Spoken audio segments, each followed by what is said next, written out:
میں western world میں گیا تو ایک بچی نے کہا اللہ غنی ہے. میں نے کہا کہ پوری دنیا کو اللہ نے بنایا. میں نے کہا کہ اللہ کو پیسے کی ضرورت ہے. میں نے کہا نہیں, اللہ کے پاس سب کچھ ہے. میں نے کہا سب کچھ ہے. کہ پھر میں نماز نہ پڑھوں تو سزا کیوں دیتا ہے؟ جب اسے کسی چیز کی ضرورت ہی نہیں ہے تو میری نماز سے خدا کو کیا جاتا ہے؟ میں حجاب نہ کروں, اللہ کو کیا مسئلہ ہے؟ میرے بال ہیں, میں دکھاتی ہوں, میرا حسن ہے, میں شو آف کرتی ہوں. اب جب تک آپ اسے حکمت نہیں بتاؤ گے, انسان کے وجود میں اگر عقل ہو اور دلیل عقلانی دو, انسان ماننے کے لیے تیار ہو جاتا ہے. میں نے چھوٹی سی مثال دی. میں نے کہا دیکھیے کچھ اصول اخلاقی ہیں. مثلا اگر آپ کو پیاس لگے اور آپ اپنی اماں کو کہو کہ آپ کو پانی پلائیں اور وہ پانی کا گلاس لے کر آپ کو دیں, آپ اس کے جواب میں کیا بولو گی؟ کہ سیدھی سی بات ہے, میں تھینک یو بولوں گی. میں نے کہا آپ کے پاس گھر نہ ہو, کوئی رہنے کے لیے جگہ دے, اس کا کیا ہوا؟ کہ اس کا احسان ہوا. میں نے کہا آپ بیمار ہوئے, کسی ڈاکٹر نے فری میں آپ کا علاج کیا, کیا ہوا؟ کہ اس کا احسان ہوا. میں نے کہا اگر آپ کے پاس پیسے نہ ہوں, آپ کے بابا بیمار ہوں, کوئی پیسے دے کے ان کی جان بچائے, یہ کیا ہوا؟ کہ اس کا احسان ہوا. میں نے کہا اگر کوئی آپ پر احسان کرے تو اخلاقی فریضہ کیا ہے, ہم کیا کریں؟ کہ ہم اس کا شکریہ کریں گے. میں نے کہا کہ کسی نے آپ کو 1,00,000 پاؤنڈ دیا, اب اس کا شکریہ کیسے ادا ہوگا؟ کہ میں اس کو ریٹن میں 1,00,000 پاؤنڈ دوں, اوپر سے شکریہ بھی ادا کروں. میں نے کہا اب اگر کسی نے اتنا پیسہ دیا, آپ ریٹن نہ کر سکو تو پھر کیا کرو گے؟ کہ اگر میں اس کا پیسہ اسے نہ دے پاؤں تو یہی بولوں گا یا بولوں گی کہ آپ کی جو خدمت آپ بولیں ہم کرنے کے لیے تیار ہیں. میں نے کہا اب بیٹھ یہ بتا خدا نے کتنے احسان کیے؟ اللہ کے احسان گنو. کہا تو نجس قطرہ تھا, اس نے تجھے انسان بنایا. ذرا انسان کی بناوٹ تو دیکھیں, نجس گندیدہ قطرہ, بدبودار قطرہ, اس نے انسان بنایا. میں نے کہا اللہ کی مرضی ہوتی چاہتا گدھا بناتا, گھوڑا بناتا, بلی بناتا, چوہا بناتا, لیکن اس نے کیا بنایا؟ انسان بنایا. جسم تو جسم جیسا ہے, وہ گدھے کا ہو یا انسان کا ہو, لیکن کمال انسان کیا ہے؟ اس نے اس جسم میں تجھے عقل دیا, اس نے وزڈم دیا, اس نے شعور دیا.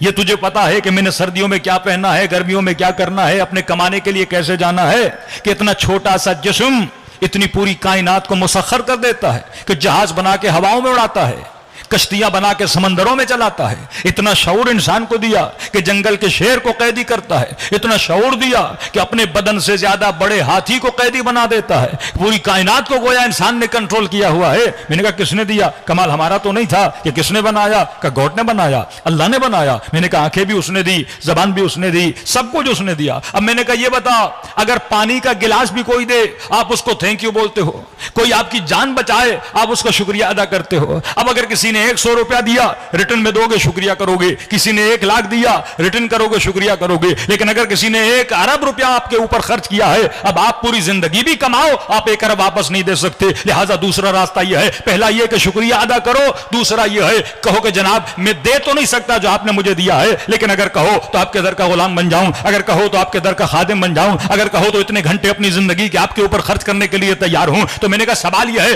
جو خدا نے دیا ہے شکریہ کا حق اس طرح ادا ہوگا کہ جو کچھ اس نے دیا اسے واپس کرو. کیا یہ تو امپاسبل ہے؟ آنکھیں اس کی, ہاتھ اس کے, پاؤں اس کے, میں دوں بھی تو کیا دوں, کیونکہ جو دوں گا وہ بھی اس کا ہے. اگر میں کہوں خدایا میری آنکھیں لے لے, آنکھیں اس نے دیں. خدایا میرے ہاتھ لے لے, ہاتھ اس نے دیے. خدایا میرے پاؤں لے لے, پاؤں اس نے دیے. خدایا یہ دولت میں, خمس میں, زکات میں تجھے دے رہا ہوں, یہ پیسہ کس نے دیا؟ ان ہاتھوں سے نہ کماتا تو پیسہ نہ ملتا. جس دماغ سے تو محنت کر رہا, دماغ کس نے دیا؟ اللہ نے دیا. تو کہا کہ وہ کچھ نہیں دے سکتا میں خدا کو, تو اب دوسرا راستہ رہ جاتا ہے خدا کو کہ خدا جو تو کہے گا میں کرنے کے لیے تیار ہوں. تو خدا نے کہا حبیب یہ نماز میرا شکریہ ہے, یہ نماز تھینک یو ہے, یہ نماز اللہ کو شکریہ کا نام ہے کہ مجھے بندوں سے کچھ زیادہ نہیں چاہیے, بس یہ کہو کہ دن میں 17 رکعت میرا شکریہ ادا کرنے کے لیے مصلی عبادت پر آ جائیں. اور اتنا قریب رب جو یہ کہے کہ تیرے شکریہ پر بھی میں تیرا شکریہ ادا کروں گا. اگر تو نماز پڑھ کے میرا شکریہ ادا کرے گا تو اللہ کہتا پھر میں تیرا شکریہ ادا کروں گا. مطلب جو اس نے دیا اس کے دینے پر جب کہو گے تیرا شکریہ وہ اس سے زیادہ عطا کر. ان شکرتم لازیدنکم. اگر میرا شکریہ، اب یہ شکریہ لوگ نہیں سمجھتے، شکریہ زبان سے نہیں ہے کہ تسبیح اٹھاؤ شکرن للہ شکرن للہ شکرن للہ، نہیں، شکر عملی کہ انسان نماز پڑھ کے اللہ کا شکریہ ادا کرے، زکات دے کر اللہ کا شکریہ ادا کرے، خمس دے کر اللہ کا شکریہ ادا کرے، کسی غریب کی مدد کر کے اللہ کا شکریہ ادا کرے. اور خدا کہتا ان شکرتم، اگر میرا شکریہ ادا کرو گے تو میں بڑھا بڑھا کر دوں گا. وَإِن كَفَرْتُمْ، اور اگر شکریہ بھی ادا نہیں کرو گے، مطلب میں نے دیا اور اتنے نمک حرام بن جاؤ کہ دن میں 17 منٹ میرے لیے نہ نکال سکو، سجدہ کر کے شکریہ ادا نہ کرو، پھر کہتا ہے ان عذابی لشدید، میں ہر گناہ معاف کر سکتا ہوں پر نمک حرامی کا گناہ معاف نہیں کرتا. صلوات پڑھے محمد و آل محمد پر.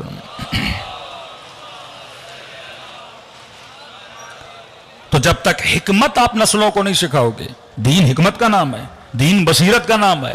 اب جب اس کے ذہن میں بچے کے بیٹھ گئی، اب سمجھ گیا بھائی جس نے اتنا کچھ دیا ہے، ایک باس مجھے سیلری دیتا ہے، میں محنت بھی کرتا ہوں، آخر میں تھینک یو بھی لکھتا ہوں، اور وہ خدا جو مجھے رزق دے رہا ہے، فری میں آسمانوں سے پانی دے رہا ہے، فری میں آکسیجن دے رہا ہے. ذرا 5 منٹ سوچو تو صحیح، ایک دانہ زمین میں ڈالتے ہو 100 دانے بنا کے نکالتا ہے. پانی بھی اس کا، مٹی بھی اس کی، آکسیجن بھی اس کا، سورج بھی اس کا، چاند بھی اس کا.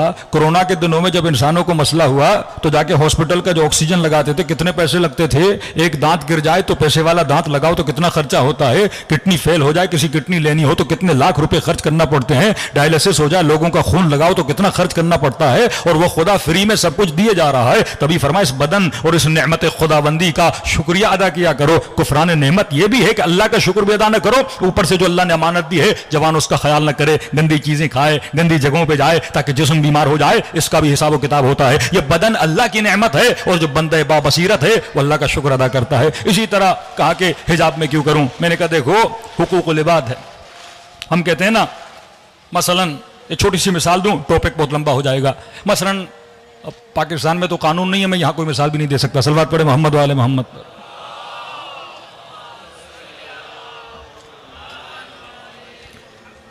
اب میرے ذہن میں آئے کوئی ٹریفک کی مثال دوں کہ اگر لال بتی ہو جائے تو گاڑی نے رکنا ہوتا. اب یہاں تو کوئی رکتا ہی نہیں ہے تو مثال ہی نہیں بنتی. لیکن بالفرض سوچئے کوئی مہذب سوسائٹی ہو جہاں پہ ٹریفک لائن میں آپ کھڑے ہیں، لال بتی ہو جائے. اب یہ جو ریڈ لائٹ ہے کہ رات کے 1 بجے بتی لال ہے، ویسٹرن ورلڈ میں آپ جائیں گے لوگ رک جاتے ہیں بتی کے پیچھے. لیکن ایک کوشچن کرو، ہو سکتا ہے کوئی آپ کو بولے کہ جناب اب تو کوئی نہیں ہے، آپ کیوں رکے ہوئے ہو، آپ چلے جاؤ. یا ایک بندہ کہے میں لال بتی توڑ رہا ہوں، اس سے کسی اور کا کیا جائے. تو جو قانون بنتا ہے وہ آپ کے لیے صرف نہیں بنتا. قانون جب بھی کوئی بناتا ہے وہ سوشل قانون ہوتا ہے، لوگوں کے مفادات کے لیے قانون بنا. اللہ نے ایک انفرادی قوانین ہے، ایک اجتماعی قوانین ہے، فردی قانون اور معاشرتی قانون. مثلا یہ جو ٹریفک کے اصول ہیں یہ آپ کے لیے نہیں ہیں، یہ لوگوں کے لیے ہیں. کیوں؟ کیونکہ جب آپ سگنل توڑو گے، آپ گاڑی نکالو گے، اگلا بندہ سمجھے گا کہ سگنل اس کا گرین ہے، آپ کا ریڈ ہے، وہ آگے آئے گا، آپ دونوں کا ایکسیڈنٹ ہوگا. آپ کا تو نقصان ہوگا ہی ہوگا لیکن اگلے بندے کا بھی کیا ہوگا؟ نقصان ہوگا. تو قانون اس لیے بناتا ہے تاکہ آپ بھی بچو، اگلا بندہ بھی بچے. اگر کوئی خاتون حجاب نہیں کرتی اس کا نقصان اگر نہیں ہے لیکن سوسائٹی کا نقصان تو ہے، کیونکہ خدا نے کسی کے وجود میں کشش رکھی ہے کسی اور کے لیے. یعنی جذبات کو ابھارنے کی چابی کسی اور کے پاس ہے. اللہ کا نبی کہتا ہے الا من رحم ربی، اگر خدا مجھ پر رحم نہ کرتا، حضرت یوسف، ان النفس لامارۃ بالسوء. ایک جوان ہے، جذبات ابھارے جاتے ہیں نا فلموں کے ذریعے، مختلف تصویروں کے ذریعے، مختلف کہانیوں کے ذریعے، مختلف باتوں کے ذریعے، مختلف شکلوں کے ذریعے. ایک طرف پتھر ہے، ایک طرف سونا ہے. میں آپ سے پوچھوں گا آپ پتھر کو کور کرو گے یا سونے کو؟ کہیں گے مولانا جس کی ڈیمانڈ ہے اس کو کریں گے.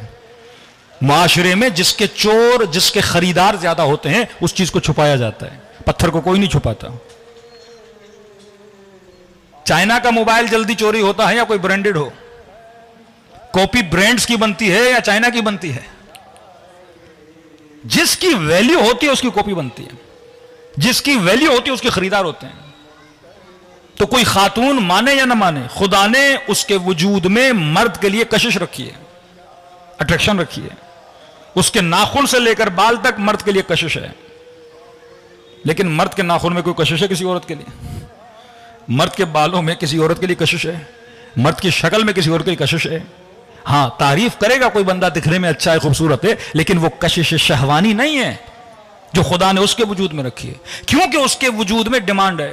اب اگر کوئی خاتون اپنے بدن کو اریاں کر کے باہر نکلتی ہے، وہ ہزاروں جوانوں کے ذہن میں ایک بھوک اور ایک خواہش کو پیدا کر رہی ہیں.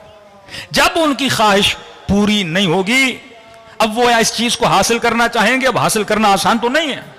اب ایک خواہش لے کر، ایک تکلیف لے کر یہ جوان گھر جائے گا.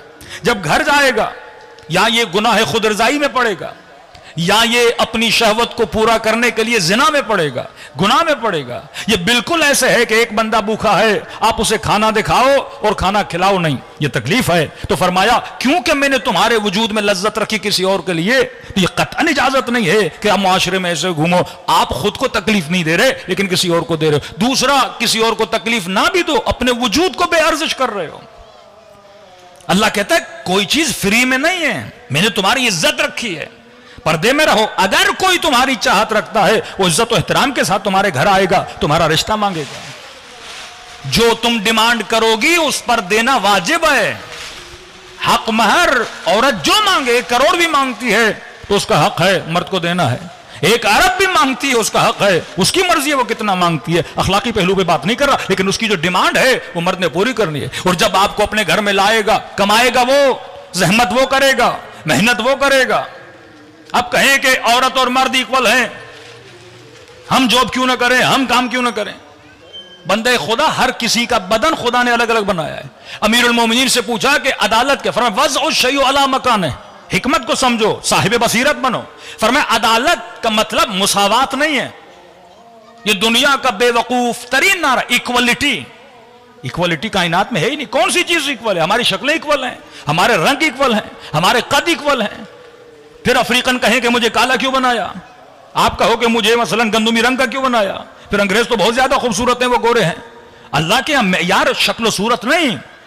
وضع الشیء علی مکانہ، چیز کو وہاں رکھنا جہاں اس کو رکھنا چاہیے تھا. مثلا امامے کا قدر یہ ہے کہ سر پہ ہو، پاؤں میں ہو تو ظلم ہے. جوتی پاؤں میں ہونی چاہیے، اگر سر پہ ہو تو جوتی کے ساتھ ظلم نہیں، لیکن سر کے ساتھ ظلم ہے کیونکہ سر پہ جوتی نہیں رکھی جاتی. وضع الشیء علی مکانہ. اور آسان کر کے سمجھاؤں، آپ گاڑی چلاتے ہو، اب گاڑی کے اندر ہزاروں پارٹس ہیں. گیئر باکس بھی ہے، ہینڈل بھی ہے، ٹائر بھی ہے، مرر بھی ہے، ہر چیز ہے گاڑی میں، بٹن بھی ہیں، سیٹس بھی ہیں. اب ایک مرتبہ گاڑی ڈیمانڈ کرے ایکوالٹی ایکوالٹی، ٹائر کہے کہ مجھے ٹائر کیوں بنایا بھائی، میں گرمی میں ڈامبر پہ چلتا ہوں، اور وہ جناب سیٹ دیکھو اندر بڑے سکون میں اے سی میں بیٹھی ہوئی ہے. مجھے ہینڈل بنا دیا جائے. اور پاؤں کا پیڈل کہے جہاں سے بریک لگتی ہے، بھائی مجھے تو پاؤں میں رکھا ہوا 24 گھنٹہ یہ جوتا میرے منہ پہ رکھ کے بیٹھتا ہے. مجھے پیڈل نہیں بننا، مجھے ہینڈل بننا ہے، مجھے مرر بننا ہے.